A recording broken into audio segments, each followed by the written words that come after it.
Cette histoire va nous conduire au-delà du cercle polaire, de Moscou jusqu'à l'île Yakovsky, perdue dans l'océan glacial arctique, au milieu de la mer de Kaptiev. Si les mammouths ont disparu depuis bien longtemps, en revanche, on retrouve régulièrement leur défense, leur squelette et même parfois leur corps congelé. C'est dans le sol gelé de la Sibérie que l'on observe le plus grand nombre de découvertes exceptionnelles. Selon les estimations de certains scientifiques, il pourrait renfermer les restes d'environ 10 millions de mammouths. Depuis l'interdiction de la chasse à l'éléphant, la Russie détient le monopole de l'ivoire.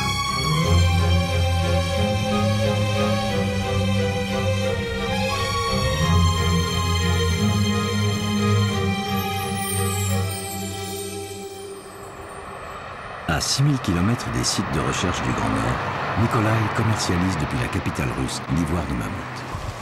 Son travail consiste à trouver des clients en Asie pour vendre de l'ivoire brut, mais aussi à faire fabriquer en Russie et en Chine des objets de toutes sortes avec cette précieuse matière première.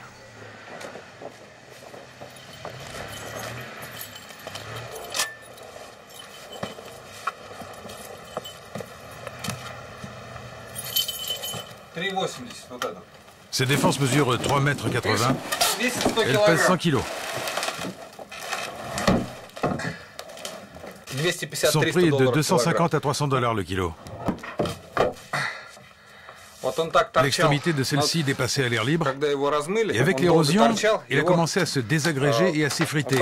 Une défense de collection.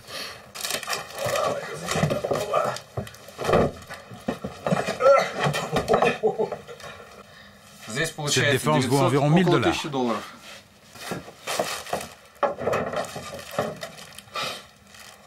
Elle n'est pas très longue, mais elle pèse quand même 10 kilos. Mon business est tout à fait légal, mais pour expédier un seul chargement d'ivoire, je dois remplir 50 formulaires différents. Évidemment, d'autres tentent de faire de la contrebande.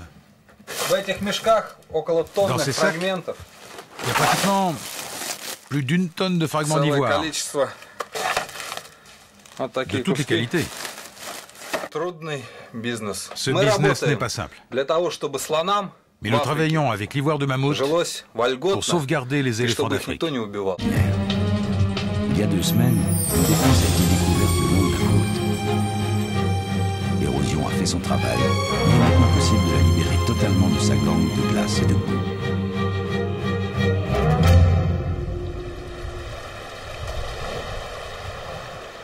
Pour cela, Fedia a apporté le matériel indispensable.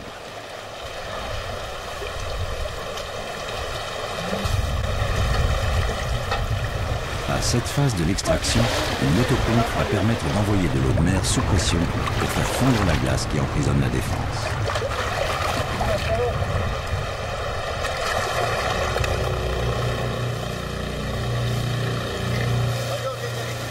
Les hommes, chaussés de leurs seules bottes en caoutchouc, doivent escalader la falaise de glace et de boue. Le travail est délicat. Des surplombs de terre instables menacent à tout moment de s'effondrer au-dessus de la tête des chasseurs. Et à ce stade des opérations, il ne faut pas endommager l'extrémité de la défense.